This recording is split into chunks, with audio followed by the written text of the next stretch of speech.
নমস্কাৰ জেচিচিৰ সংবাদ পৰিক্ৰমালৈ আপোনাক স্বাগতম জনাইছো ষ্টুডিঅত মই জয়শ্ৰীনিধি প্ৰথমে চাওক সংবাদ শিৰোনাম মৰিগাঁৱত পথ দুৰ্ঘটনা ঠিতাতে নিহত হল এহাল দম্পতি জাগিৰোডৰ পলাহগুৰিটো ভয়ংকৰ পথ দুৰ্ঘটনা জাগিৰোডৰ নাৰী সৰবৰাহকাৰী মহিলাক জেললৈ প্ৰেৰণ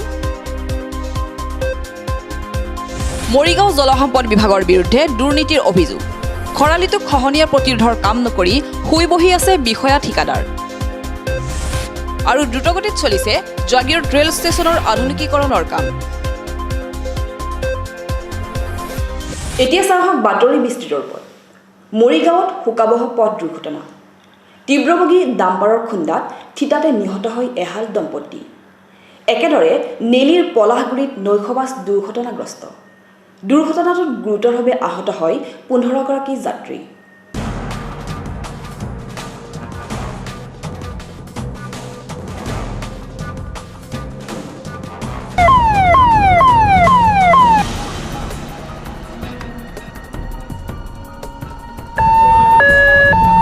জাগিৰোডৰ পলাহগুৰিত ভয়ংকৰ পথ দুৰ্ঘটনা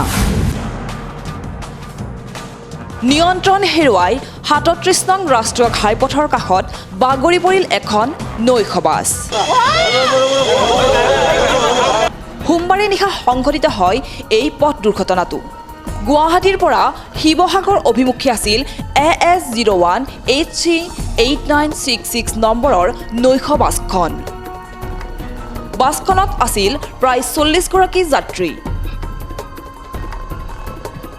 না এতিয়া ধৰক ড্ৰাইভাৰটোৱে মই এখন মানে কি তেতিয়া মই গোটেই দিনটো ভাগৰত আছিলোঁ টোপনিও আহিছিলে মই 3 নম্বৰ চিটত বহি আছিলোঁ তেতিয়া ঘৰকৈ দেখিলোঁ গাড়ীখন পাল্টি মৰা মই বচাবলৈ যাওঁতে কোনপিনে কেনেকৈ কি হ'ল আচলতে হেৰি হৈ গ'ল ড্ৰাইভাৰজনৰ ভুলতে হৈছে বস্তুটো ড্ৰাইভাৰ ভুলত এতিয়া মোৰ আজি হাতখন হেৰি হৈছে মোৰ ওপৰত বহুত মানুহ পৰিলে মানুহটো ভৰ্তি আছিলে গোটেই গাড়ীত দুৰ্ঘটনাটোত গুৰুতৰভাৱে আহত প্ৰায় 15 গৰাকী যাত্ৰীৰ অৱস্থা আছিল সংকটজনক আঘাতপ্ৰাপ্ত সকলোকে নেলি ৰাজ্যিক চিকিৎসালয়ত প্ৰাথমিক চিকিৎসা দিয়া হয়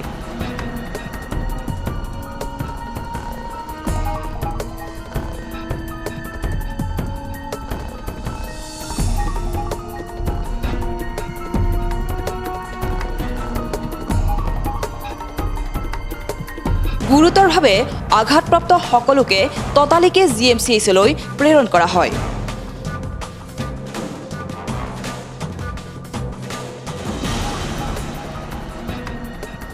ঘটনাস্থলীত উপস্থিত হয়হি মৰিগাঁৱৰ আৰক্ষী অধীক্ষক স্বপ্নলীল ডেকা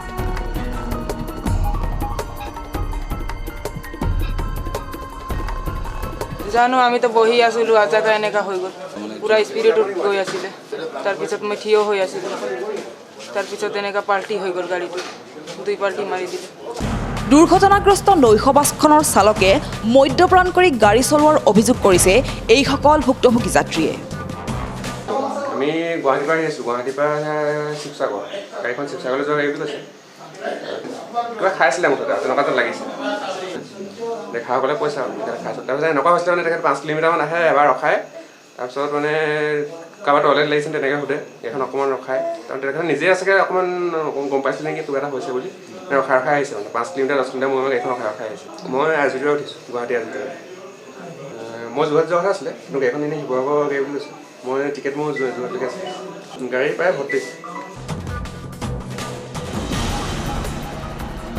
উল্লেখযোগ্য যে পথ দুৰ্ঘটনাটোত কথমপি প্ৰাণ ৰক্ষা পৰিল যাত্ৰীসকলৰ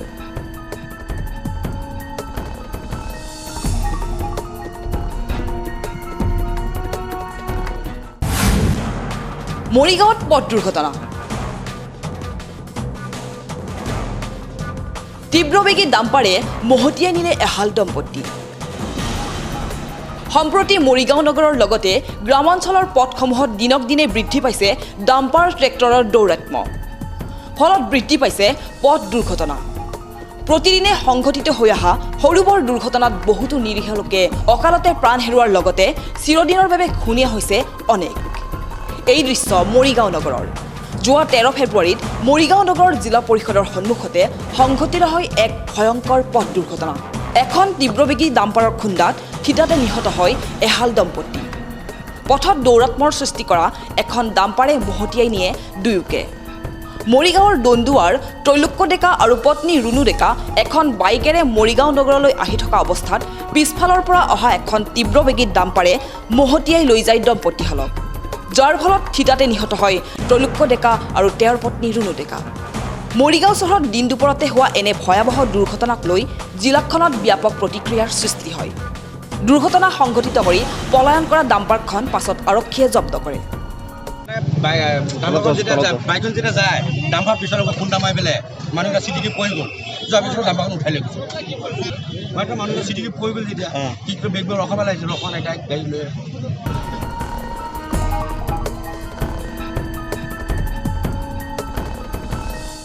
এতিয়া খৰালিৰ বতৰ, তৰাং হৈছে নদী, শুই আছে জলসম্পদ বিভাগ। শাৰী শাৰীকৈ সাজু কৰি ৰখা হৈছে খহনীয়াৰ প্ৰতিৰোধৰ বাবে পাৰ্কিং পাইন। মৰিগাঁও জলসম্পদ বিভাগৰ এনে কৰ্মকাণ্ডত ক্ষোভ উজাৰিছে ভুক্তভোগী খহনীয়াগ্ৰস্তই। মৰিগাঁও জিলা জলসম্পদ বিভাগত দুৰ্নীতি অনিয়মৰ অভিযোগ। এই দৃশ্য লাহৰীঘাটৰ। খৰালি বতৰত এতিয়া এনেদৰে তৰাং হৈ উঠিছে মহাবাহু ব্ৰহ্মপুত্ৰ। বাৰিষা খৰধৰকৈ গৰাখহনীয়া প্ৰতিৰোধত নামি পৰা ৰাজ্যৰ জলসম্পদ বিভাগৰ মৰিগাঁও সংমণ্ডলৰ বিষয়া অভিযন্তাসকল এতিয়া টোপনিত লালকাল। বাৰিষালৈ অপেক্ষা। অঞ্চলটোৰ কাঠনিত বিভাগটোৰ একাংশ ঠিকাদাৰে এইদৰে শাৰী শাৰীকৈ সাজু কৰি ৰাখিছে হাজাৰ হাজাৰ পাৰ্কো পাইন। এতিয়া খৰালিত কাম নকৰি ঠিকাদাৰৰ লগত গোপন বুজাবুজিৰে বিভাগটোৱে বাৰিষালৈ ৰাখি থৈছে এইসমূহ পাৰ্কো পাইন। স্থানীয় ৰাইজৰ অভিযোগ, প্ৰতি বছৰে খহনীয়া প্ৰতিৰোধৰ নামত জলসম্পদ বিভাগৰ বিষয়া অভিযন্তা আৰু ঠিকাদাৰে মিলি লুটি আহিছে কোটি কোটি টকা। তেওঁলোকৰ বাবে এয়া যেন এক সোণৰ কণী পৰা হাঁহ। এফারগুড়া আইনা থই দিছে, এফারগুড়া সেই নদীর মেইন খারি মুখটা ফলাই দিলে তা আমরা এই সাইডটা এমনি বন্ধ হয়ে গেল বুঝুন।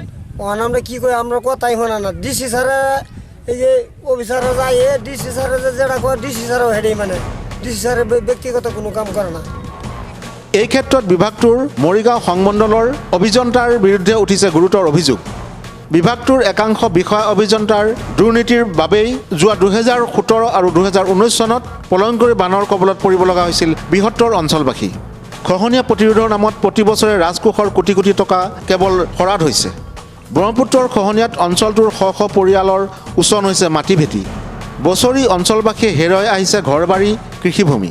এতিয়া আশ্ৰয়ৰ বাবে হাহাকাৰ কৰিব লগা হৈছে লাহৰীঘাটৰ খহনীয়াগ্ৰস্ত এইসকল লোকে। শুনক তেওঁলোকৰ মুখেৰে তেওঁলোকৰ বেদনা। এতিয়া নদীটোতো বেংক হিচাপত কিন্তু ব্যৱহাৰ কৰি আছে। এইটো একদম বৃহৎ ডাঙৰ এটা বেংক অফিচাৰবিলাকৰ কাৰণে। এতিয়া পাৰ্কোমেণ্ট কিনি আনি পেলাই থৈ দিছে, কাম নকৰে বেংকত। এতিয়া সিহঁতে বেংকখনত মানে ৰেডি হৈ পোৱা নাই। পানী বাৰিষা কালত সিহঁতৰ বেংকটো চলে, সেইটো কাৰণে সিহঁতে ৰৈ আছে। এই বেংকখন চলিবৰ কাৰণে টকাখিনি লোন কৰিবৰ কাৰণে এইটো পাৰ্কোমেণ্ট আগৰ পানী যোৱা বছৰৰ পাৰ্কোমেণ্ট এই বছৰ পেলোৱা নাই, থৈ দিছে। এই বছৰ নতুনকৈ আকৌ বাজেট ধৰি পেলাই আকৌ ৰিটাৰ্ণ পেলালে এটা পাৰ্কোমেণ্ট দুবাৰ বাজেট হৈ আছে। সেইখন চলিবৰ কাৰণে যোৱাবাৰৰ ৰিলিজ হোৱা পাৰ্কোমেণ্ট এতিয়ালৈকে ৰৈ আছে এই ফিল্ডত। এই ৰাইজৰ হেঁচাত 6,700 পাৰ্কো আনি ইয়াত জমা কৰি থৈ দিছে। এতিয়া এইখিনি পাৰ্কো এতিয়া দিলে ৰাইজৰ কাৰণে বৃহৎ কাম হয়। সেইখিনি কিমান বাৰ কৈ আছোঁ অফিচাৰবিলাকক, পাৰ্কোখিনি দিয়ক, নিদিয়ে মানে সিহঁতৰ পকেট গৰম নহয় কাৰণে শুকান কালত পাৰ্কো নেপেলায়। পকেটটো গৰম হ'ব বাৰিষা কালত, তেতিয়াই পেলাব। য'ত নেকি 40 ফুট হাইটত পানী, সেইখিনি সময়ত এক জেগাত 100 পাৰ্কো দিলেও 10 পইচাৰ কাম নহয়। সেইখিনি সময়তে আহিব আৰু জুৰিভাগ আহিব, বামৰ পৰা ভৰাব, লটিয়াই পেলাই দিব। এইটো মানে টকাৰ এই বেংকখন বনাইছে। এইখন পাৰ্টটো চলাই আছে। এজন হ'ল এই প্ৰবীণ দাস, এজন হ'ল ৰুণ্টুৰ শইকীয়া। এই দুজনে এই টকাৰ গোট বেংকটো সিহঁতৰ চলাই আছে। কি ক'ম, কোৱাত এতিয়া এলাহ লাগি গৈছে। কিমান কম জলসম্পদ বিভাগত কওঁতে এতিয়া মানে ইহঁতে বাগাৰ চামৰা না আমি বাগাৰ চামৰাত আমি বুজি পোৱা নাই। এতিয়া চাওক পাৰ্কখিনি ইয়াত টানি থৈ দিছে, জাপ পেলাই থৈ দিছে। এতিয়া কাম কৰিব লাগে, খৰালি ছিজন, এতিয়া কাম নকৰে। এইটো নালাটো চাওক, এই নালাটোৰ মুখত দি পাৰ্কখিনি পেলাই দিয়ে, এতিয়া কামটো হয়। এতিয়া এইখিনিত আহাত আমি আছিলোঁ যে পাৰ্কখিনি আহিছে, ভাল কথা, এইখিনি ইয়াত পেলাব লাগে। ইহঁতে এতিয়া নেপেলায়। এতিয়া খবৰ নাই। যেতিয়া বাৰিষা আহিব তেতিয়া তেওঁলোকে ধুমধাম আহিব, বহুত ঠিকাদাৰ লৈ আহিব, নৌকা লৈ আহিব। এইকেইটা অফিচাৰে নৌকাৰ যিটো নৌকাৱালা দুখৰ বিষয়, নৌকাৱালা যিটো কয় সেইটোহে মানে। নৌকাৱালা যদি কয় এই তাত পেলাব লাগে, তাত 2 লঞ্চ পেলাই দিব, সেই তাত পেলাব লাগে, তাত 2 লঞ্চ পেলাই দিব। তেনেকুৱা কৰি পেলাই তেওঁলোকে লুটপাট কৰি খাই আছে। এই আমাৰ নদীটোলৈ খেলা কৰি আছে। নদীটো সিহঁতৰ বেংক, ৰাইজৰ বেংক হ'ল অফিচিয়েলি বেংক, আৰু তেওঁলোকৰ বেংক হ'ল নদীটো।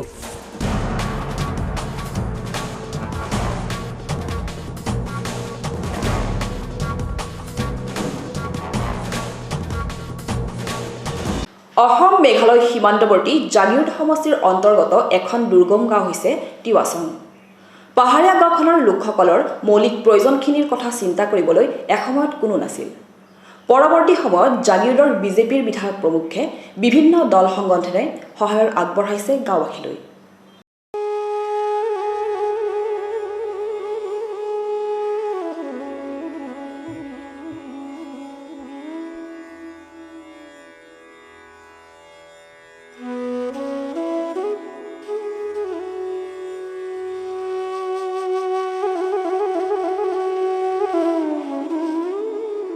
অসম মেঘালয়ৰ সীমান্তৱৰ্তী নদীঘাটৰ সমীপৰ টিৱাছং গাঁওখনলৈ সময়ে সময়ে বিশেষ সাহায্য প্ৰদান।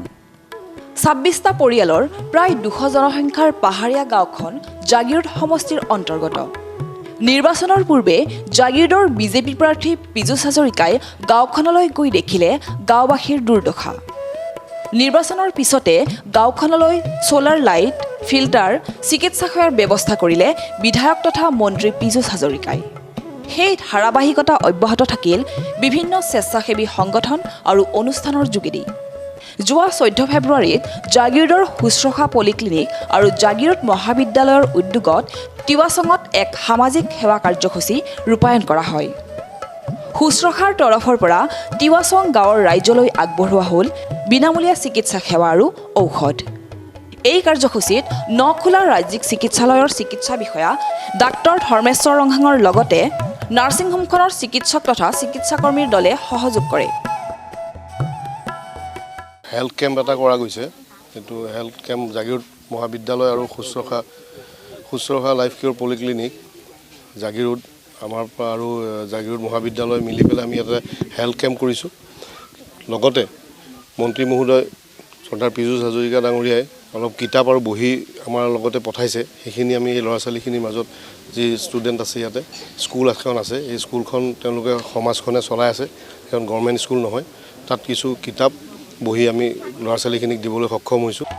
একেদৰে জাগিৰোড মহাবিদ্যালয়ৰ অধ্যক্ষ ডক্টৰ ভৱেন চন্দ্ৰ নেওগৰ তত্বাৱধানত প্ৰবক্তা তথা মহাবিদ্যালয়খনৰ NSS আৰু NCCৰ তৰফৰ পৰা সেইদিনা টিৱাছং গাঁৱত বিতৰণ কৰে বিনামূলীয়া কিতাপ বহি আৰু অন্যান্য প্ৰয়োজনীয় সামগ্ৰী। জাগিৰোড মহাবিদ্যালয়ৰ IQC সহযোগত আৰু আমাৰ জাগিৰোডৰ শুশ্ৰূষা নাৰ্ছিং হোমৰ সহযোগত আমি আজি তেতেলীচং, যিখন আমি টিৱাছং বুলি কওঁ, ইয়াতে এই গাঁৱত আমি সমাজ সেৱাৰ কাৰ্যসূচী হিচাপে উন্নত ভাৰত অভিযানৰ অন্তৰ্গত কিছু কাৰ্যসূচী ল'বলৈ আহিছোঁ। আমাৰ মহাবিদ্যালয়ৰ NSSৰ ছাত্ৰ ছাত্ৰীসকল আহিছে, ভলণ্টিয়াৰসকল, NCCৰ ভলণ্টিয়াৰ কেইজনমান আহিছে। মহাবিদ্যালয়ৰ তৰফৰ পৰা শুশ্ৰূষা পলিক্লিনিকৰ সহযোগত এটা হেল্থ কেম্প আমি আয়োজন কৰিছোঁ। ইয়াত শুশ্ৰূষা পলিক্লিনিকৰ পৰা ডাক্তৰ আহিছে, নাৰ্ছিং ষ্টাফ আহিছে। তেখেতসকলৰ লগতে আমাৰ স্থানীয় ৰিমলাঞ্চন ডাঙৰীয়াই আমাক সহযোগ কৰিছে। লগতে ইয়াৰ গাঁওবুঢ়াকে সমন্বিতে গোটেই গাঁওখনে সহযোগ কৰিছে। আমাৰ ফালৰ পৰা আমাৰ NSSৰ ভলণ্টিয়াৰসকলৰ তৰফৰ পৰা আমি এটা বেগ ডিষ্ট্ৰিবিউট কৰিছোঁ। প্ৰত্যেকটো ফেমিলিকৈ এটাকৈ বেগ ডিষ্ট্ৰিবিউট কৰা হৈছে আৰু তেওঁলোকৰ ফালৰ পৰা আমি যুটীয়াভাৱে কিতাপ আৰু অন্যান্য ঔষধ পাতি বিতৰণ কৰা হৈছে।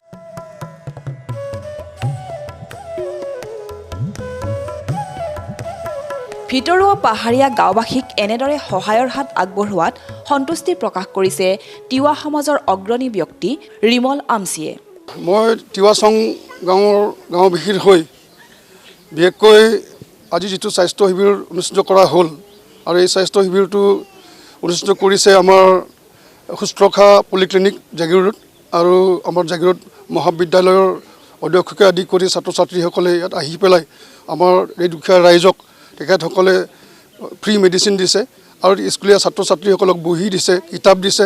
তাৰ বাবে আমি তেখেতসকলক ধন্যবাদ জ্ঞাপন কৰিছোঁ। ইয়াত মানে মুঠতে 26 ঘৰ হয় আৰু 26 ঘৰ হ'লেও জনসংখ্যা হিচাপে প্ৰায় 200 ওচৰা-ওচৰি আৰু ছাত্ৰ ছাত্ৰী হিচাপে 40-50 তেনেকুৱা ছাত্ৰ ছাত্ৰী আছে আৰু যিহেতু গভৰ্ণমেণ্ট স্কুল নহয় সেইকাৰণে কিতাপ পত্ৰৰ আমাৰ বহুত অসুবিধা আৰু বিশেষকৈ লিখা মেলা কৰাৰ কাৰণে যিহেতু ৰাইজ দুখীয়া বহিৰ কাৰণে বহুত সমস্যা সেইখিনি তেখেতসকলে সহায় কৰিছে আমি তেখেতসকলক ধন্যবাদ জ্ঞাপন কৰিছোঁ উল্লেখ্য যে তিৱাচঙলৈ মন্ত্ৰী পীযুষ হাজৰিকাই আগবঢ়াইছে ব্যক্তিগত পুঁজিৰ সাহায্য বহু স্বেচ্ছাসেৱী সংগঠনেও তিৱাচং গাঁৱক সময়ে সময়ে সাহায্য আগবঢ়াই অহাটো লক্ষণীয়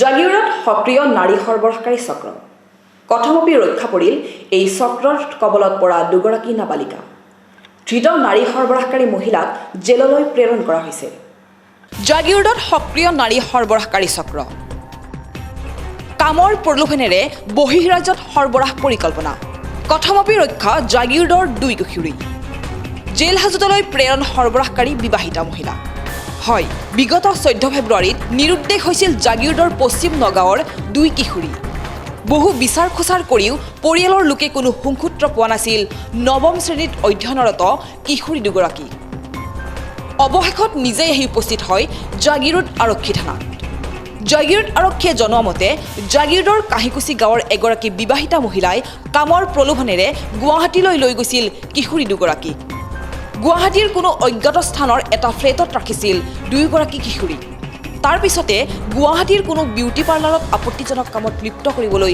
চেষ্টা চলাইছিল মহিলাগৰাকীয়ে আৰু এই ঘটনাৰ উমান পাই গুৱাহাটীৰ পৰা পলাই জাগিৰোডত উপস্থিত হৈছিল কিশোৰী দুগৰাকীৰ স্বীকাৰোক্তিৰ ভিত্তিত জাগিৰোড আৰক্ষীয়ে ধৃত মহিলাগৰাকীক আটক কৰি জেল হাজতলৈ প্ৰেৰণ কৰিছে ইফালে এই সমগ্ৰ ঘটনাত এক বৃহৎ চক্ৰ জড়িত থকাৰ সন্দেহ কৰা হৈছে যদিও আৰক্ষীৰ তদন্ততহে পোহৰলৈ আহিব সমগ্ৰ তথ্য হয় দুগৰাকী নৱলিকা ছোৱালী উদ্ধাৰ হৈছে তেওঁলোকক এগৰাকী বিবাহিত মহিলাই তেওঁলোকক কিবা প্ৰলোভন দি গুৱাহাটীলৈ কিবা কাম কৰাৰ উদ্দেশ্যে নিছিলে কিন্তু তেওঁলোকে যিটো কামত নিয়োজিত কৰিব বিচাৰিছিলে এইটো তেওঁলোকৰ আপত্তিজনক আছিলে তেওঁলোকে তাৰ পৰা পলাই আহি পেলাই আমাৰ থানাতে হাজিৰ হয় আৰু তেওঁলোকক আজি আমি ইয়াতে স্বাস্থ্য পৰীক্ষা কৰাই যথাবিধ যিটো আইনগতভাৱে আছে কাম কৰা হৈছে আৰু যিগৰাকী মহিলা তেওঁলোকক নিব বিচাৰিছিলে আমি তেওঁলোকক কাৰায়ত্ব কৰা হৈছে আৰু তেওঁৰ ওপৰত মানে সাক্ষী প্ৰমাণ পাই তেওঁক আমি মহামান্য আদালতলৈ প্ৰেৰণ কৰাৰ ব্যৱস্থা কৰা হৈছে এইটো তদন্ত চলি আছে তদন্তৰ শেষত আমি গম পোৱা যাব আৰু কোনোবা আছে নেকি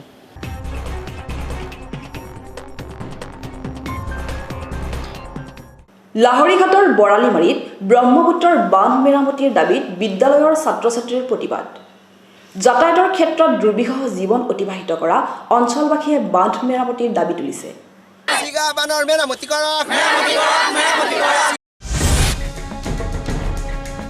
মৰিগাঁও জিলাৰ বৰালিমাৰীত ব্ৰহ্মপুত্ৰৰ বান্ধ ছিঙাৰ ফলত যাতায়াতৰ ক্ষেত্ৰত চৰম দুৰ্ভোগ ভুগিছে অঞ্চলবাসীয়ে জৰাজীৰ্ণ বাঁহৰ সাঁকোৰে দুৰ্বিষহ যাতায়াত স্থানীয় ৰাইজ ছাত্ৰ ছাত্ৰীৰ বৃহস্পতিবাৰে অঞ্চলটোৰ একাংশ ছাত্ৰ ছাত্ৰীয়ে বিদ্যালয়লৈ আহি বান্ধটো মেৰামতিৰ দাবীত এনেদৰে প্ৰতিবাদত নামিল চৰকাৰ আৰু জিলা প্ৰশাসনৰ বিৰুদ্ধে উল্লেখযোগ্য যে বৰালিমাৰী বজাৰৰ পৰা ডুংগাপাৰ হৈ ফুৰাগাঁও সংযোগী ব্ৰহ্মপুত্ৰৰ বান্ধটোৰ বৰালিমাৰী বজাৰৰ সমীপত এটা অংশ যোৱা বৰ্ষত প্ৰলয়ংকাৰী বানে উটুৱাই লৈ গৈছিল ইফালে নৈপৰীয়া অঞ্চলটোৰ একমাত্ৰ যাতায়াতৰ পথ সদৃশ হৈ পৰা বান্ধটো ছিঙা অংশত স্থানীয় ৰাইজে বাঁহৰ সাঁকো নিৰ্মাণ কৰি লৈছিল যদিও সিও এতিয়া মৰণ ফান্দত পৰিণত হৈছে এতিয়া খৰালিতো বিভাগীয় কৰ্তৃপক্ষই কোনো ধৰণৰ মেৰামতিৰ ব্যৱস্থা গ্ৰহণ কৰা নাই সেয়ে এনেদৰে অঞ্চলটোৰ এইসকল ছাত্ৰ ছাত্ৰী আৰু স্থানীয় ৰাইজে ছিগা বান্ধটো শীঘ্ৰে মেৰামতি কৰিবলৈ চৰকাৰ তথা বিভাগীয় কৰ্তৃপক্ষক দাবী জনাইছে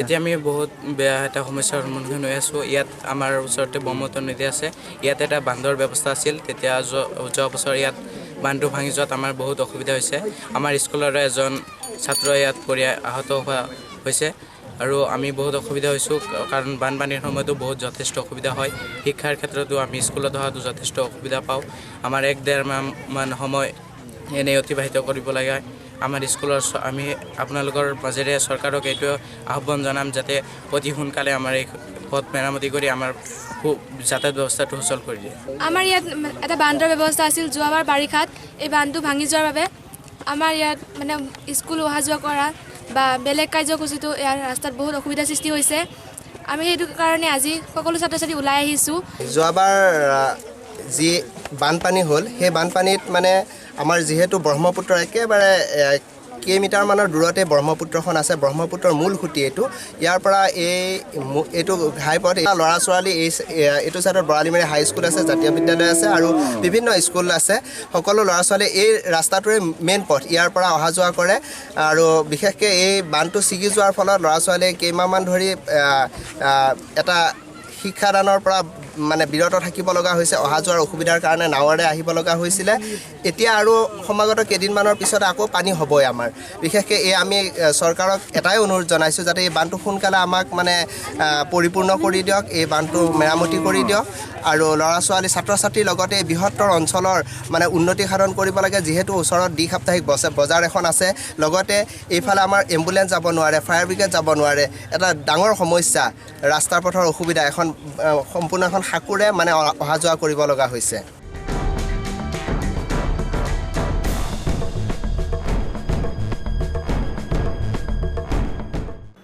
জাগিৰোড ৰেল ষ্টেচনক আদৰ্শ ৰেল ষ্টেচন হিচাপে গঢ় দিয়াৰ বাবে চলিছে দ্ৰুতগতিত কাম ৰেল ষ্টেচনটো আধুনিকীকৰণ কৰাৰ সমান্তৰালকৈ আগবাঢ়িছে ৰেল গেটটোৰ ফ্লাইঅভাৰৰ কামো এই সন্দৰ্ভত চাওঁ আহক জিএছচিচিৰ এক সংবাদ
ষ্টেচনটো আগৰ পৰা ডেভেলপ হৈ আছে ভাল লাগিছে আমাৰ আশা কৰোঁ আৰু নতুন আৰু বেছি ডেভেলপড হ'ব আৰু আমাৰ ইয়াত আমি আৰু ট্ৰেইনৰ ভাল ফেচিলিটিজ পাম নতুন আৰু ট্ৰেইন ৰখিব তাৰপিছত আমাৰ ইয়াৰ ইনফ্ৰাষ্ট্ৰাকচাৰ আৰু ভাল হ'ব হোপ ফৰ দ্য বেষ্ট হয় একচুৱেলি ফ্লাইঅভাৰ হওঁতে এতিয়া অলপ ডিষ্টাৰ্ব হৈ আছে পাব্লিক ডিষ্টাৰ্ব ফিল কৰি আছে কিন্তু এইটো হৈ গ'লে আমাৰ বহুত ভাল হ'ব ভাল সুবিধা হ'ব আমি আমাৰ ট্ৰান্সপৰ্ট ফেচিলিটিটো আমাৰ খুব ভাল হ'ব এইটো বিচাৰোঁ আমি যে খুব সোনকালে এইটো ভালকৈ কমপ্লিট হৈ যাওক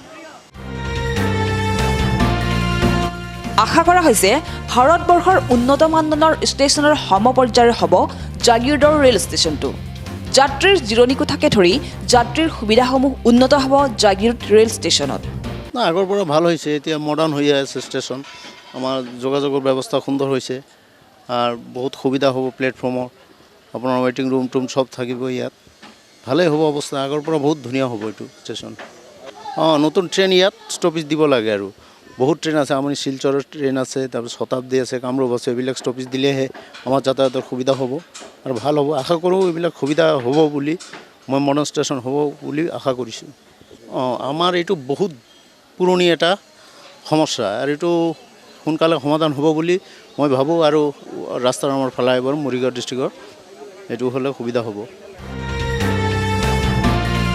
5/4/2017 চনত তেতিয়াৰ ৰেলমন্ত্ৰী ৰাজেন গোহাঁইৰ বিশেষ তৎপৰতাত অসমৰ 28টা ৰেল ষ্টেচন আদৰ্শ ষ্টেচন হিচাপে গঢ়ি তোলাৰ বাবে সংসদত উত্থাপন কৰা হৈছিল আৰু গৃহীত হৈছিল এই প্ৰস্তাৱ বৰ্তমান এয়া তাৰেই প্ৰতিফলন নতুনকৈ বনাইছে কিন্তু এতিয়া বনাই থকা সময়খিনিতো আমাৰ অসুবিধা হৈছে ন অতি সোনকালে বনালে ভাল হয় আগতে আছিলে যিখিনি আছিলে আজিকালিতো অলপ উন্নত হ'ব লাগে ঠিকে আছে ভালেই হৈছে এতিয়া বৰ্তমান অলপ অসুবিধা হৈছে এতিয়া মানুহৰ দেখাততো ভালেই লাগিছে গোটেইখিনি ঠিকে থাকে আছে হৈ গ'লে আৰু ভাল লাগিব নতুন ট্ৰেইন ৰখাটো আগৰ পৰা আমাৰ এইটো প্ৰতিবাদ হৈয়ে আছে এতিয়া মানে ৰাখিলে ভাল হয় আৰু হ'লেতো আৰু ভাল হ'ব আমাৰ এতিয়া যিবোৰ ৰোগী আছে যান জঁটটো কমিব এম্বুলেন্স যাবলৈ অসুবিধা হয় গাড়ী ভিৰ লাগে বহুতো এক্সিডেণ্ট হয় গতিকে সেইবোৰো কমিব ভালেই হ'ব যি কৰিব ওলাইছে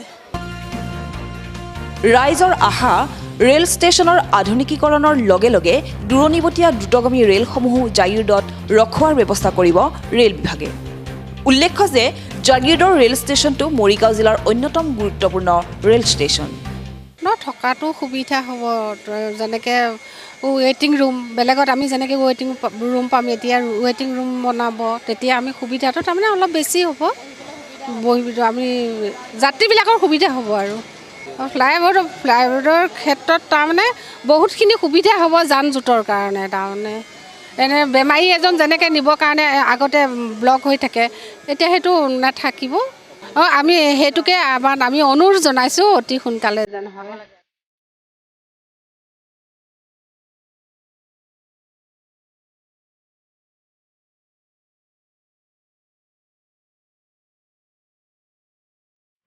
ৰাজ্যত বিজেপি চৰকাৰে বহু জনকল্যাণমূলক কাম কৰিছে পূৰ্বৰ কোনো চৰকাৰে অসমৰ ৰাইজৰ বাবে ইমান কাম কৰা নাছিল বুধবাৰে কৃষকৰ মাজত পাৱাৰ টিলাৰ বিতৰণ কৰি এই মন্তব্য কৰে মন্ত্ৰী পীযুষ হাজৰিকাই বুধবাৰে জাগিৰোডৰ গড়কাপ্তানি বিভাগৰ ডাকবংগলাত সমষ্টিৰ কৃষকৰ মাজত বিতৰণ কৰা হ'ল 100খন পাৱাৰ টিলাৰ স্বাস্থ্য আৰু পৰিয়াল কল্যাণ দপ্তৰৰ ৰাজ্যিক মন্ত্ৰী পীযুষ হাজৰিকাই এই অনুষ্ঠানত উপস্থিত থাকি পৰিয়াল অৰ্থকৰী যোজনাৰ অধীনত এই পাৱাৰ টিলাৰসমূহ অনুসূচিত জাতি জনজাতিৰ মাজত বিতৰণ কৰে 1.5 লাখ টকাকৈ প্ৰতিখন পাৱাৰ টিলাৰত ৰাজসাহায্য কৃষকে লাভ কৰা বুলি মন্ত্ৰীগৰাকীয়ে উল্লেখ কৰি কয় যে বৰ্তমানৰ চৰকাৰে ৰাইজৰ বাবে বহু আঁচনি গ্ৰহণ কৰিছে যাৰ ফলত 2021 চনত অসমত বিজেপি আৰু মিত্ৰদল পুনৰ শাসনলৈ আহিব বুলি মন্ত্ৰী হাজৰিকাই মন্তব্য কৰে ৰাজ্যৰ মুখ্যমন্ত্ৰী সৰ্বানন্দ সোণোৱালৰ জনসেৱাৰ মনোভাৱৰ বাবে বিত্তমন্ত্ৰী হিমন্ত বিশ্ব শৰ্মাই আৰু চৰকাৰখনে অসমৰ বহুত উন্নয়ন কৰিব পাৰিছে আৰু কা বিৰোধী আন্দোলনৰ মাজতো বিজেপি দলৰ সভাত লাখ লাখ মানুহৰ সমাগম তাৰেই প্ৰতিফলন বুলি মন্তব্য কৰে মন্ত্ৰী হাজৰিকাই আজি আমাৰ অসম চৰকাৰৰ OBC ৱেলফেয়াৰৰ পৰা আমি 100 জন হিতাধিকাৰীক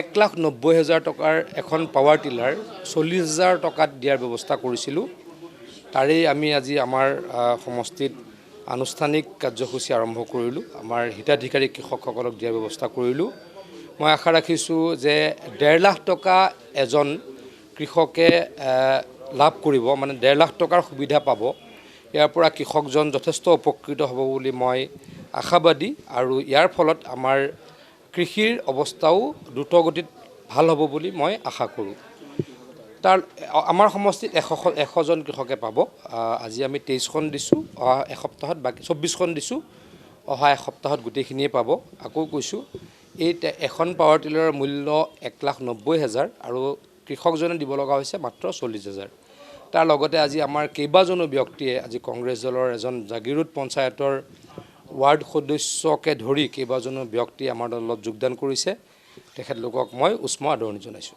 পানী যোগান আঁচনিটো বন্ধ হৈ থকা নাই অলপ বিসংগতি হৈ আছে মেৰামতিৰ কাৰণে আমি প্ৰায় 7 কোটি টকা আমি আবণ্টন ল'বলৈকে অতি সোনকালে ব্যৱস্থা কৰি আছোঁ অতি সোনকালে আবণ্টন বিজেপি নেতা নয়নমণি বৰুৱাই আধৰা সভাখনত মন্ত্ৰী হাজৰিকাৰ লগতে মৰিগাঁও জিলা বিজেপিৰ সভাপতি প্ৰবীণ মেধি জিলা সম্পাদক ৰামপ্ৰসাদ চৰকাৰ জ্যেষ্ঠ বিজেপি নেতা প্ৰবীণ ডেকা মনোৰঞ্জন তামুলী জাগিৰোড উন্নয়ন প্ৰাধিকৰণৰ সভাপতি দিব্যজিৎ নেওগ প্ৰমুখ্যে বহু সংখ্যক ৰাইজ উপস্থিত থাকে উল্লেখযোগ্য উক্ত সভাতে কংগ্ৰেছ দলৰ একাংশ নেতাকৰ্মীয়ে মন্ত্ৰী হাজৰিকাৰ উপস্থিতিত বিজেপি দলত যোগদান কৰে সভাত মন্ত্ৰীগৰাকীয়ে কয় যে জাগিৰোডৰ পানী যোগানৰ সমস্যা দূৰ কৰাৰ চেষ্টা কৰা হ'ব মন্ত্ৰীগৰাকীৰ ঘোষণা কা আন্দোলনৰ পিছত বিজেপি দলত যোগদান কৰিছে বিভিন্ন দল সংগঠনৰ নেতাকৰ্মীয়ে ইয়াকে লৈ শংকিত হৈ পৰিছে কংগ্ৰেছ হয় কেইদিনমানৰ আগতে আমাৰ জিতুমণি পাঠক বুলি তেখেত মৰিগাঁও জিলা আসুৰ উপসভাপতি আছিলে জাগিৰোড অঞ্চলৰ আসুৰ মূল নেতা আছিলে তেখেতে আমাৰ দলত যোগদান কৰিছে আজি প্ৰায় এসপ্তাহ আগতো প্ৰায় 22 জন মানুহে আমাৰ পশ্চিম নগাঁও বুলি এখন গাঁৱত যোগদান কৰিছে আজি মোক কৈছে যে মায়ঙৰো যথেষ্ট সংখ্যক মানুহে বেলেগ দলৰ পৰা আহি বিজেপি দলত যোগদান কৰিব মই এইটো লক্ষ্য কৰিছোঁ যে অকল জাগিৰোড সমষ্টিত নহয় সমগ্ৰ অসমতেই বিজেপিত মানুহ বা জনসাধাৰণ যোগদান কৰাৰ জোৱাৰ উঠিছে। মই আকৌ কৈছোঁ যে যোগদান কৰাৰ জোৱাৰ উঠিছে, বিশেষকৈ এই কা বিৰোধী যি তেখেতলোকৰ কিছু দল সংগঠনৰ মানুহক পথভ্ৰষ্ট কৰাৰ আন্দোলন আছিলে, তথাকথিত আন্দোলন, তাৰ পাছত মানুহৰ বিজেপি দলৰ প্ৰতি আকৰ্ষণ বেছি বাঢ়িছে। আমাৰ সমষ্টিত এতিয়ালৈকে প্ৰায় 100 জনে যোগদান কৰিছে আৰু অন্যান্য সমষ্টিতো যোগদান কৰা মই দেখিবলৈ পাইছোঁ। গতিকে আমাৰ কাৰণে ভাল লক্ষণ। আমি 100% দৃঢ় বিশ্বাসী যে আমি চৰকাৰ গঠন কৰিম, বিজেপি দল আৰু আমাৰ সন্মিলিত মিত্ৰ গোষ্ঠী শাসনলৈকে আহিম।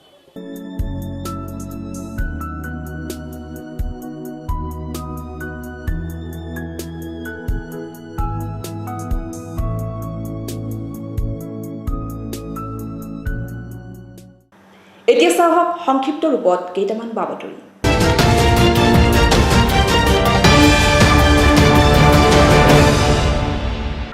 শহীদ প্ৰণাম তোমাক,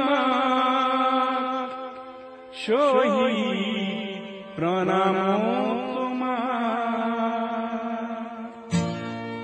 বিগত বৰ্ষৰ 14 ফেব্ৰুৱাৰীত জম্মু কাশ্মীৰৰ পুলৱামাত পাক সন্ত্ৰাসবাদীৰ আক্ৰমণত নিহত শ্বহীদ জোৱানসকলৰ প্ৰতি শ্ৰদ্ধাঞ্জলি। সমগ্ৰ দেশৰ লগতে জাগিৰোডতো শুকুৰবাৰে বিভিন্ন দল সংগঠনে এই শ্বহীদ জোৱানসকলৰ প্ৰতি শ্ৰদ্ধাঞ্জলি জ্ঞাপন কৰে। জাগিৰোড কিশোৰ ক্লাবত শুকুৰবাৰে সন্ধিয়া আয়োজন কৰা হয় শ্ৰদ্ধাঞ্জলি অনুষ্ঠান। ভাৰতীয় জনতা পাৰ্টীৰ জাগিৰোড মণ্ডল সমিতিৰ উদ্যোগত আয়োজন কৰা শ্বহীদ জোৱানসকলৰ এই শ্ৰদ্ধাঞ্জলি অনুষ্ঠানত মহিলা মৰ্চা, যুৱ মৰ্চা, কৃষক মৰ্চা আৰু স্থানীয় ৰাইজে সহযোগ কৰে। আমাৰ ভাৰতবৰ্ষত যিখিনি CRP বলৰামপুৰত সন্ত্ৰাসবাদীৰ আক্ৰমণত নিহত হৈছিল, তেখেতসকলৰ আত্মাৰ সদ্গতি কামনাৰে আমি জাগিৰোড মণ্ডল, মহিলা মৰ্চা, যুৱ মৰ্চা, কৃষক মৰ্চা সকলো মৰ্চাই লগ লাগি, লগতে জাগিৰোডৰ ৰাইজ লগ লাগি আজি আমি তেখেতসকলৰ কাৰণে শ্ৰদ্ধাঞ্জলি জ্ঞাপন কৰিছিলোঁ। তেখেতসকলৰ আত্মাই চিৰশান্তি লাভ কৰক, য'তে আছে সুখে শান্তিৰে থাকক, তাৰে কামনা কৰি আমি ধন্যবাদ।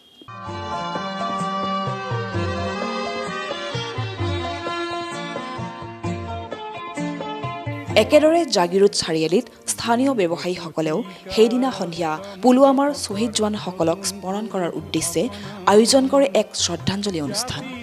শ্বহীদৰ স্মৃতিত সকলোৱে কৰে বন্তি প্ৰজ্বলন।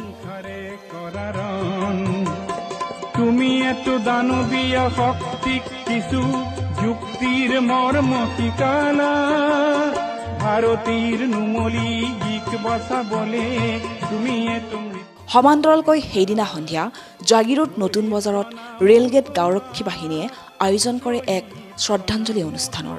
সকলোৱে শ্বহীদ জোৱানসকলৰ প্ৰতিচ্ছবিৰ সন্মুখত বন্তি প্ৰজ্বলনৰ মাধ্যমেৰে এই শ্ৰদ্ধাঞ্জলি অনুষ্ঠানত অংশগ্ৰহণ কৰে।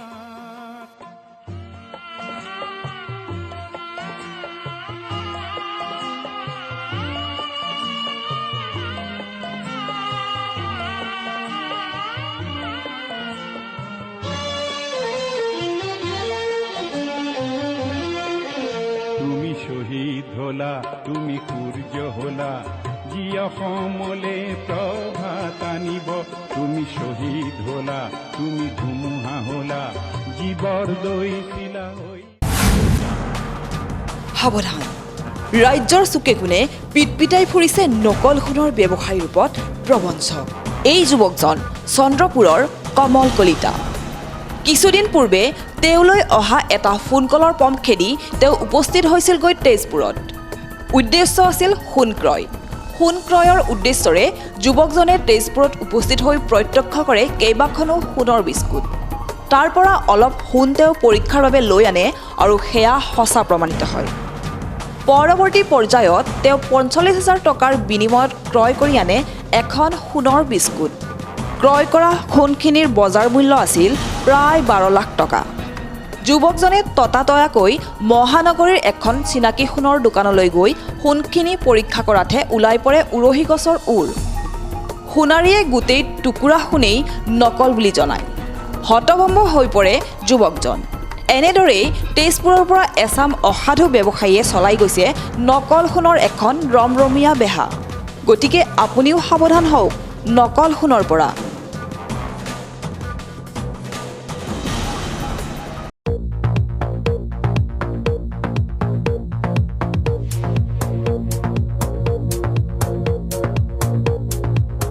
জাগিৰোডত মায়ং শিক্ষক ক্ৰীড়া সংঘৰ উদ্যোগত শনিবাৰে এদিনীয়াকৈ অনুষ্ঠিত হয় সীমিত অভাৰৰ এখন ক্ৰিকেট খেল প্ৰতিযোগিতা।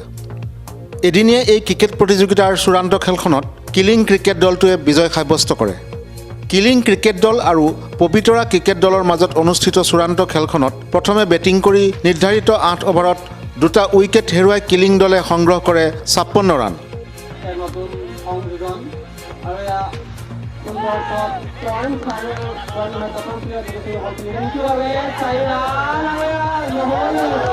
সাতাৱন্ন ৰানৰ বিজয় লক্ষ্যৰে অৱতীৰ্ণ হৈ পবিতৰা ক্ৰিকেট দলে নিৰ্ধাৰিত 8 অভাৰত 7টা উইকেট হেৰুৱাই 43 ৰানহে সংগ্ৰহ কৰিবলৈ সক্ষম হয়।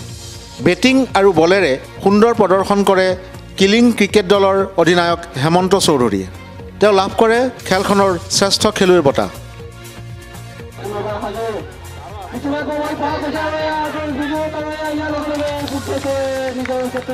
প্ৰীতম শইকীয়াই চূড়ান্ত খেলখনৰ শ্ৰেষ্ঠ খেলুৱৈ আৰু বিতুপন ডেকাই শ্ৰেষ্ঠ বলাৰৰ সন্মান লাভ কৰিবলৈ সক্ষম হয়। উল্লেখযোগ্য যে মায়ং শিক্ষাখণ্ডৰ অন্তৰ্গত বিদ্যালয় শিক্ষকসকলৰ মাজত আয়োজিত এই প্ৰতিযোগিতাখনৰ বঁটা বিতৰণী অনুষ্ঠানত উপস্থিত থাকে মৰিগাঁও জিলা প্ৰাথমিক শিক্ষা বিষয়া কমলজ্যোতি গগৈ আৰু মায়ং খণ্ড প্ৰাথমিক শিক্ষা বিষয়া ছফিকুল ইছলাম আনচাৰী। জাগিৰোডৰ নখোলা গ্ৰাণ্ড খেলপথাৰত অনুষ্ঠিত এই খেলখনত মুঠ 4টা দলে অংশগ্ৰহণ কৰে। ক্ষুদাকণ্ঠৰ ভাষাতেই এই পৃথিৱী এক ক্ৰীড়াংগন, ক্ৰীড়া হ'ল শান্তিৰ প্ৰাংগণ। এই বাণী ঘাইকতে আমি মায়ং শিক্ষক ক্ৰীড়া সংঘৰ উদ্যোগত মায়ং শিক্ষাখণ্ডৰ অন্তৰ্গত বিভিন্ন বিদ্যালয়ত কৰ্মৰত শিক্ষকসকলৰ মাজত এখন সীমিত অভাৰৰ ক্ৰিকেট খেল প্ৰতিযোগিতা অনুষ্ঠিত কৰিছোঁ। ইয়াত কিলিং ক্ৰিকেট ক্লাব, কপিলীপৰীয়া ক্ৰিকেট দল, পবিতৰা ক্ৰিকেট দল আৰু সোণাইকুছি ক্ৰিকেট দল অংশগ্ৰহণ কৰিছে। এই 4টা দলৰ মাজতে প্ৰথমখন খেল অনুষ্ঠিত হৈছে কিলিং ক্ৰিকেট দল বনাম কপিলীপৰীয়া ক্ৰিকেট দল। আৰু প্ৰথমে বেটিং কৰি কপিলীপৰীয়া কিলিং ক্ৰিকেট দলে এই মুহূৰ্তলৈ 2টা উইকেট হেৰুৱাই 5 অভাৰত 35 ৰান সংগ্ৰহ কৰিছে। আৰু পৰৱৰ্তী খেল আমি আশা কৰিম নিশ্চিতভাৱে দৰ্শকে এখন সুন্দৰ খেল উপভোগ কৰিব পাৰিব।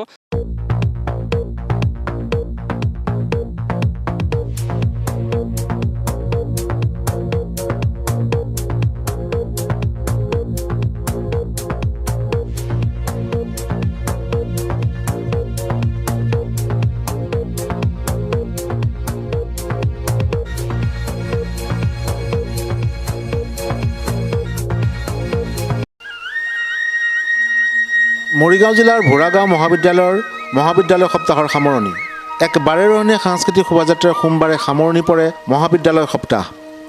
মৰিগাঁও জিলাৰ বিভিন্ন জাতি জনগোষ্ঠীৰ মিলনভূমি বৃহত্তৰ ভোৰাগাঁও অঞ্চলৰ একমাত্ৰ উচ্চ শিক্ষানুষ্ঠান ভোৰাগাঁও মহাবিদ্যালয়ত 13 ফেব্ৰুৱাৰীৰ পৰা আৰম্ভ হোৱা কলেজ সপ্তাহ 17 ফেব্ৰুৱাৰীত সামৰণি পৰে।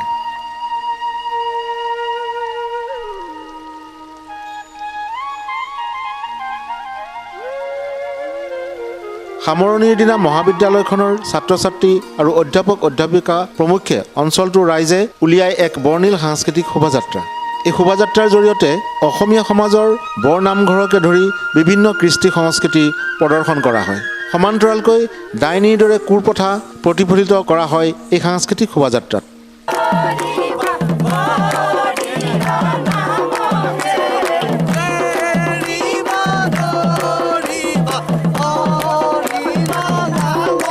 মৰিগাঁও জিলাৰ উত্তৰ পাৰত অৱস্থিত বাৰেৰহণীয়া সংস্কৃতিৰ মিলনভূমি ভোৰাগাঁও অঞ্চল। এই অঞ্চলত জাতি বৰ্ণ নিৰ্বিশেষে সকলোৱে নিজৰ কৃষ্টি সংস্কৃতি কৃষ্টি সংস্কৃতি বজাই ৰাখি সমিলমিলে জীয়াই আছে। আৰু এই অঞ্চলত থকা বিভিন্ন কৃষ্টি সংস্কৃতি প্ৰতিফলন কৰাৰ কাৰণে আজি ভোৰাগাঁও মহাবিদ্যালয় খেল সপ্তাহৰ লগত সংগতি ৰাখি সাংস্কৃতিক শোভাযাত্ৰা কাৰ্যসূচী আমি কৰিছোঁ। এই সমাজত থকা জাতি বৰ্ণ নিৰ্বিশেষৰ যি ৰীতি নীতি, ধৰ্মীয় ৰীতি নীতি, এইবোৰ আমি উপস্থাপন কৰা। ইয়াৰ জৰিয়তে আমি দেখুৱাইছোঁ অসমীয়া বৰনামঘৰৰ ব্যৱস্থা, অসমীয়া বিয়াৰ ব্যৱস্থা, মুছলিম ভাই বন্ধুসকলৰ ধৰ্মীয় ৰীতি নীতি, তিৱা ভাই বন্ধুসকলৰ ৰীতি নীতি, অসমত দেখা দিয়া ডাইনীৰ দৰে কুপথাৰ এটা ব্যৱস্থা আমি এই জৰিয়তে দেখাইছোঁ। সংক্ৰামিত হোৱা মহামাৰী ৰূপে দেখা দিয়া কৰোণা ভাইৰাছৰ এটা চিত্ৰ আমি আমাৰ শোভাযাত্ৰাৰ জৰিয়তে প্ৰতিফলন কৰাৰ চেষ্টা কৰিছোঁ। আমি আশা ৰাখিছোঁ আমাৰ শোভাযাত্ৰাৰ জৰিয়তে আমাৰ অঞ্চলৰ যি শান্তি সম্প্ৰীতি এই সম্প্ৰীতি অটুট ৰখাৰ কাৰণে সামূহিক এক প্ৰচেষ্টা হওক তাৰে কামনা কৰিছোঁ।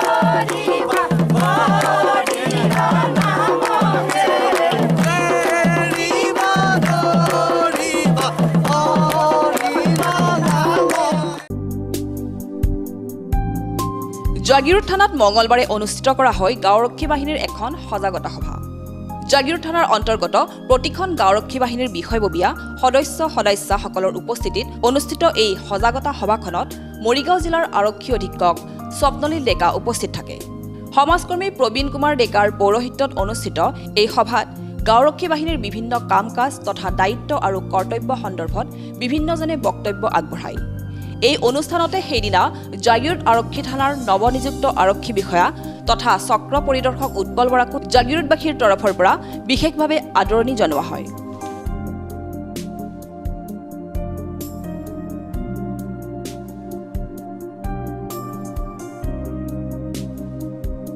আজি মানে আমাৰ ভিডিপি সজাগতা দিৱস আছিলে আৰু গোটেই জাগিৰোড থানাৰ যিমান ভিডিপি আছে তাৰ পৰা ৰিপ্ৰেজেণ্টেটিভ আহিছে আৰু লগতে আমি নতুন অচি জইন কৰিছে ইয়াত উৎপল বৰা, তেওঁকো আদৰণি জনাইছোঁ।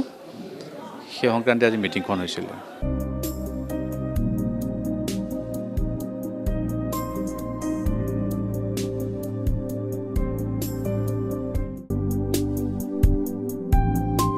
সদৌ অসম সংখ্যালঘু ছাত্ৰ ইউনিয়ন চমুকৈ আমচুৰ জাগিৰোড আঞ্চলিক সমিতিৰ উদ্যোগত মঙলবাৰে জাগিৰোডত পালন কৰা হয় কলা দিৱস।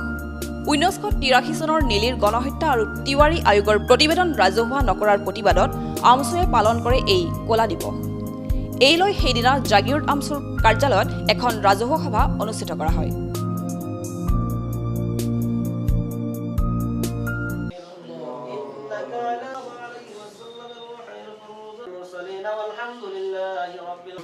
আজি সংবাদ মাধ্যমৰ জৰিয়তে জনাব বিচাৰিছোঁ যে 1983 চনত আপোনাৰ 18 ফেব্ৰুৱাৰী দিনটোত নেলীত যি বৰ্বৰ হত্যাকাণ্ড হৈছিলে আৰু সেই নেলীত যি হত্যাকাণ্ড হোৱাৰ পাছত সেই মানুহখিনিক আপোনাৰ অভিজ্ঞতা হোৱাৰ বাবে আজিলৈকে কোনো বিচাৰ নহ'ল আৰু সেই মানুহখিনিক কোনো আজিলৈকে কোনো ন্যায় নাপালে। গতিকে আমি আজি সদৌ অসম সংখ্যালঘু ছাত্ৰ ইউনিয়ন আমচুৰ নিৰ্দেশত যি ক'লা দিৱস আৰু ক'লা বেজ পৰিধান কাৰ্যসূচী আছিল, ঠিক তেনেকৈ মৰিগাঁও জিলা সংখ্যালঘু ছাত্ৰ ইউনিয়ন আমচুৰ অন্তৰ্গত জাগিৰোড আঞ্চলিক আমচুৰ উদ্যোগত যি আপোনাৰ কাৰ্যসূচী আছিল, সেই কাৰ্যসূচীৰ জৰিয়তে আজি আমি সংবাদ মাধ্যমৰ জৰিয়তে জনাব বিচাৰিছোঁ যেতিয়ালৈকে এই নিপীড়িত মানুহখিনিৰ আপোনাৰ যেতিয়ালৈকে ন্যায় নাপাব তেতিয়ালৈকে আমাৰ আন্দোলন চলিব আৰু নেলীৰ মানুহখিনি আপোনাৰ যি আপোনাৰ হত্যাযজ্ঞ চলিছে সেই মানুহখিনি আপোনাৰ বিদেশী বিতৰণৰ নামত দুষ্কৃতিকাৰীয়ে যি হত্যাযজ্ঞ চলাইছিলে এই হত্যাযজ্ঞ আজিলৈকে কোনো বিচাৰ নহ'ল আৰু তিৱাৰী আয়োগৰ যি আপোনাৰ আয়োগ গঠন কৰি দিয়া হৈছিল, আয়োগ গঠন কৰি দিয়াৰ পাছত যি প্ৰতিবেদন দাখিল কৰা হৈছিল সেই প্ৰতিবেদন আজিলৈকে ৰাজহুৱা নকৰিলে। গতিকে আমি চৰকাৰক দাবী জনাইছোঁ যে আমাৰ তিৱাৰী আয়োগৰ যি ৰাজহুৱা প্ৰতিবেদন দাখিল কৰিব লাগে, নহ'লে আগন্তুক দিনত আমি সদৌ অসম সংখ্যালঘু ছাত্ৰ ইউনিয়ন আমচুৱে ইয়াতকৈ আপোনাৰ গণতান্ত্ৰিক আন্দোলন কৰিবলৈ বাধ্য থাকিম।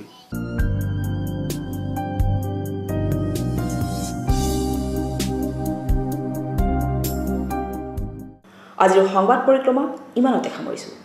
জাগিৰোড, মৰিগাঁও আৰু ইয়াৰ কাষৰীয়া বিভিন্ন অঞ্চলৰ বা বাতৰিলৈ আমি আপোনালোকৰ মাজলৈ আহোঁ প্ৰতি বুধবাৰে সন্ধিয়া আৰু বৃহস্পতিবাৰে পুৱা।